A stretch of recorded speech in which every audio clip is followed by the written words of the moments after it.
Welcome to the Nourish and Restore podcast with me, Nina, and my awesome friend, Nicole, where we bring all things nourishing and restorative to you, your body, mind, and soul. A chance for you to enjoy simple tools to help you live a happier, healthier, and more peaceful life. Join us in conversation as we explore our interesting theme for today. Hi, everybody. Welcome to our episode for today. Myself, Nicole Angelica Panza, and my super awesome partner, Nina Saacks. Hi, Nina. How are things going your side? It's a little chilly here down in Mozambique in the middle of winter, but apart from being chilly, I am doing actually really, really well. And how about you, my friend? How are things up in Austria? Yeah, things are very good. Thank you. Yeah, you're looking very well. You're radiating, your smile. I love it. You look well nourished. Thank you. We've just actually finished a 7-day clean eating challenge, so I'm pretty sure that has something to do with it. Absolutely. But, feeling good. Radiating. Thank you. Yeah, things are good here in Austria. The weather is fantastic. We've been longing for warmer days and brighter days, so they're finally here. And yeah, I'm looking forward to some beautiful summer months. Nice, lovely, lovely. And I suppose that kind of like brings us to our intro chat for this month. It's all about overwhelm. So what are we going to be chatting about in this month, Nicole? Sure, overwhelm. As we had a little chat earlier on, just catching up, I was in complete overwhelm last week. And it's interesting, overwhelm has so many aspects to it, I find, and most of all, and the most important one that I've come to realize once again, is that being in the present moment, allowing yourself to be fully present in this time, in this space, in what you're doing, and really only doing step by step moving forward. But we're going to be able to let you know some good tips and tricks and just have a little conversation about overwhelm. I know I've jumped right in there again, but Nina, let us know how do you, I think what would be quite nice is how do you acknowledge overwhelm? What does it look like, feel like, so let's maybe start with that. So let's start there. Cool. So, I love always starting with definitions as well. So literally, if you open up a dictionary definition of overwhelm, it says here, to bury or drown beneath a huge mass of something, especially water. For example, they give like flood waters overwhelmed hundreds of houses. And the other words that relate to overwhelm are things like swamp, submerge, engulf, bury, flood, inundate, clog, saturate, overload, beset, overburden, snow under. So like all of those words pretty much represent overwhelm. And we so live in a society where it honors and promotes and recognizes this doing, go, go, go, go, go. And, being more, doing more, achieving more. And we don't actually appreciate that in life, they're rhythms, like Europe in the north where it's summer, so it's more expansive and the energy is lighter, and being down south in the southern hemisphere, we're in winter now, and things are colder, it's winter, it's like that contraction. And everything that we do in life has to have this pulsation of contraction and expansion. And if we only ever in expansion, we get ourselves into the space of overwhelm. That's what it looks like to me. And we really need to go into that contraction where we go in quietly, like you're saying, where you where we are just more present. So like before we chatted, I spent a couple of minutes on my yoga mat, because I have my yoga mat in my study, and just took a few deep breaths to really become present instead of moving from one activity to the next. That we all have so much going on.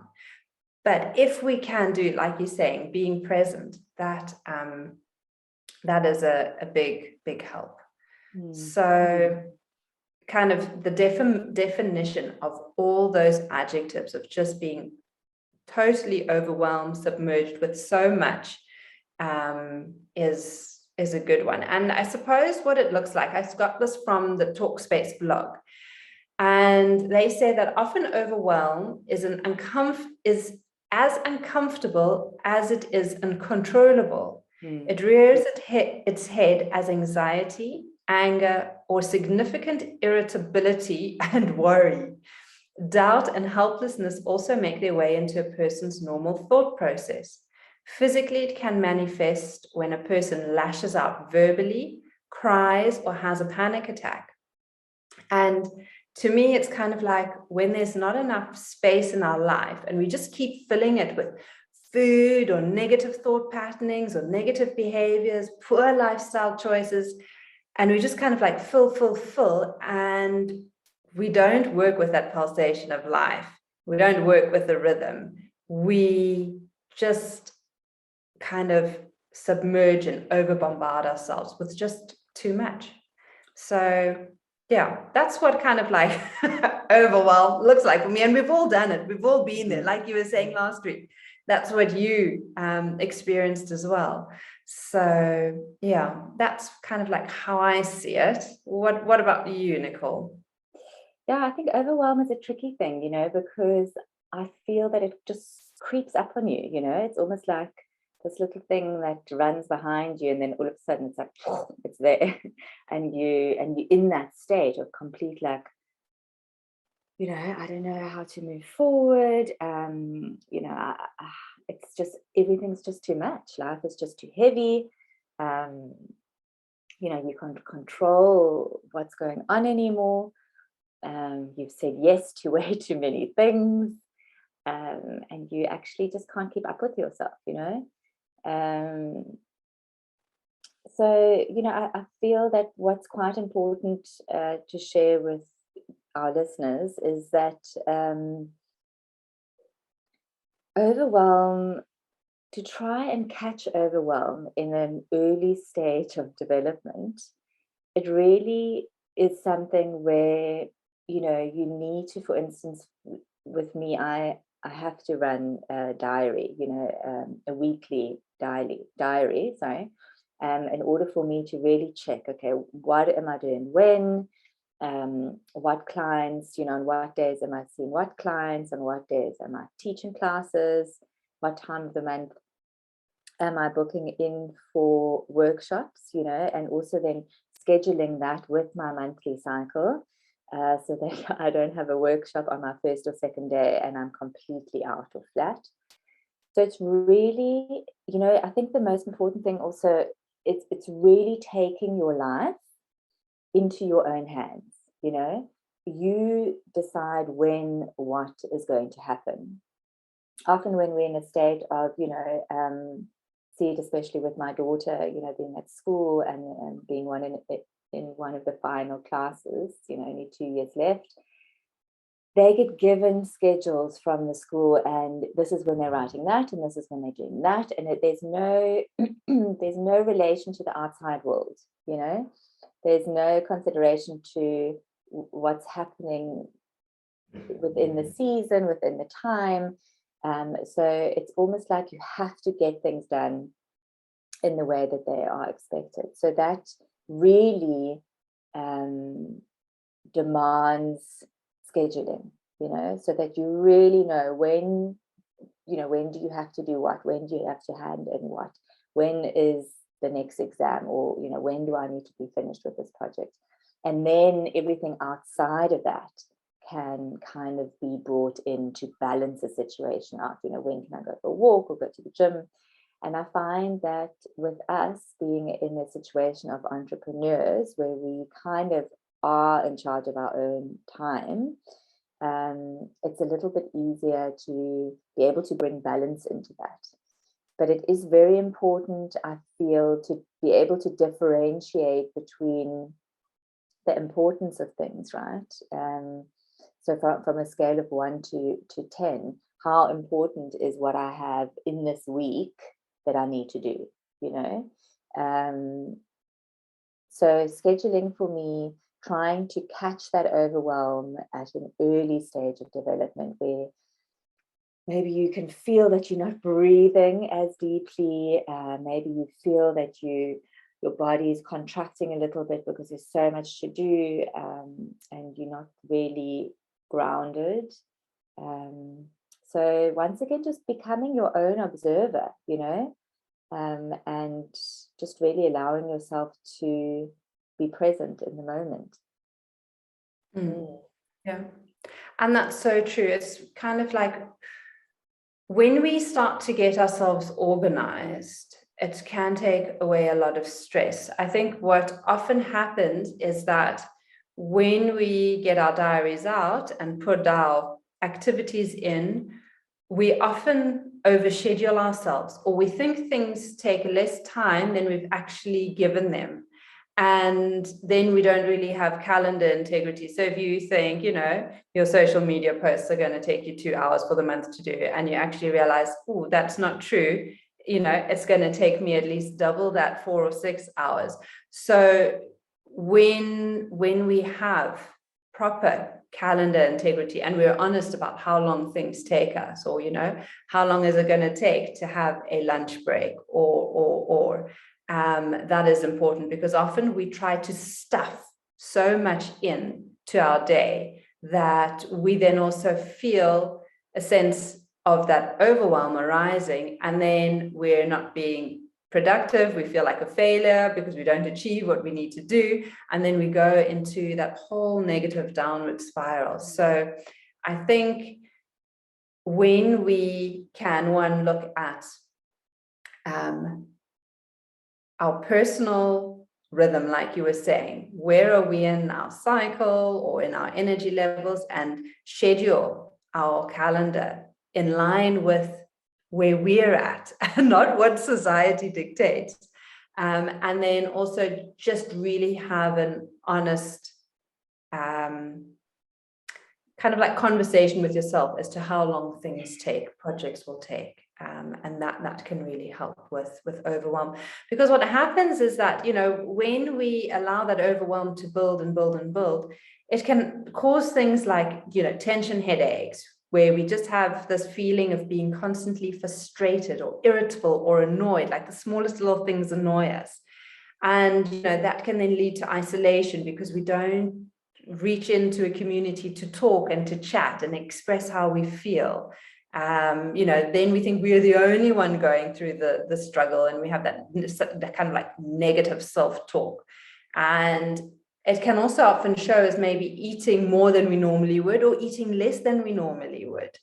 And then when we're not eating right, then that's impacting our sleep. When our sleep's impacted, we struggle to make decisions. We may be saying yes when we should be saying no.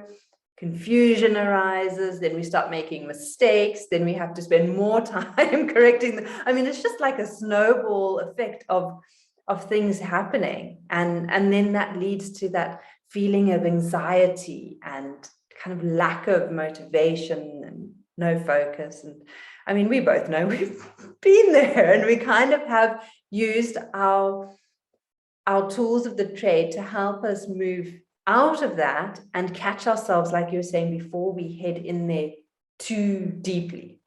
So next week, Nicole, we're going to be chatting to you about your tools and tricks of the trade. What are people going to learn about or hear about when we chat with you next week? Yeah, I think we'll just dive in a little bit deeper on you know, how to catch it. And especially I want to send a message out to the mothers out there and the fathers that have children. I feel that overwhelm, the earlier we can catch it at an early age, especially for the teenagers going through these final years of schooling, and then also the early 20s when you're in university and studying. I'm just seeing so many of my younger clients so close to burnout, and some of them with burnout, and the demands of the schools are so astronomical. It's so high that I feel it's really important for us to be able to, as a parent, be able to see those signs, those early signs. So I'm going to be chatting a little bit about that, helping us through a state of overwhelm. What happens when you are completely in crisis and your head is completely spinning. And just, share some tips and tricks with everybody that are very easy for us to implement on a daily basis. Looking forward to that. Fantastic. Sounds good. And I think like a lot of that is also going to impact like our nervous system, and how to just down-regulate and kind of settle that parasympathetic nervous system, where we can kind of get into more of the rest and digest. So lovely. Very excited. And then of course the week after that we've got you, Nina, with all your tips and tricks as well. Yeah. So I think what I'll be doing is I'll be looking at, again, like a little bit more of the causes of overwhelm, and how we can get ourselves back into rhythm. So back into the rhythm of natural cycles, and how rhythm can really assist us to feel less overwhelmed, and just moving things around again, creating more space in our practically kind of like in our life, in our surroundings, less clutter around, physically by maybe taking in less, and emotionally by addressing the mind. So mind's going to be mainly focusing on how do we create rhythm for ourselves when we're in the space of overwhelm. Beautiful. I can't wait. Looking forward to that. Excellent. Well, Nicole, always lovely chatting with you. And all I can say is our listeners should definitely tune in next week to get more of your fabulous insights and wisdom. Thank you, Nina. Yeah, lovely chatting to you too. Lovely being there for everybody listening to us today. Thank you for tuning in. Stay tuned for next week, and have a look at our social media, Instagram and Facebook.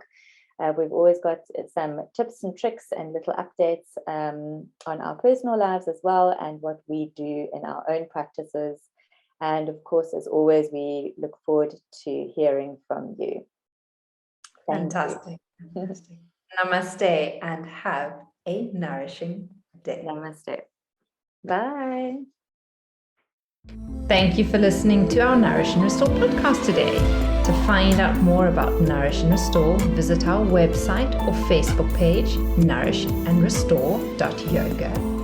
For more information on working with me, Nina Saacks, visit www.yogaaa.co.za. And to work with my awesome friend Nicole, visit www.lov-me.com. Links will be in the show notes. We look forward to catching up with you next week. Namaste, and have a nourishing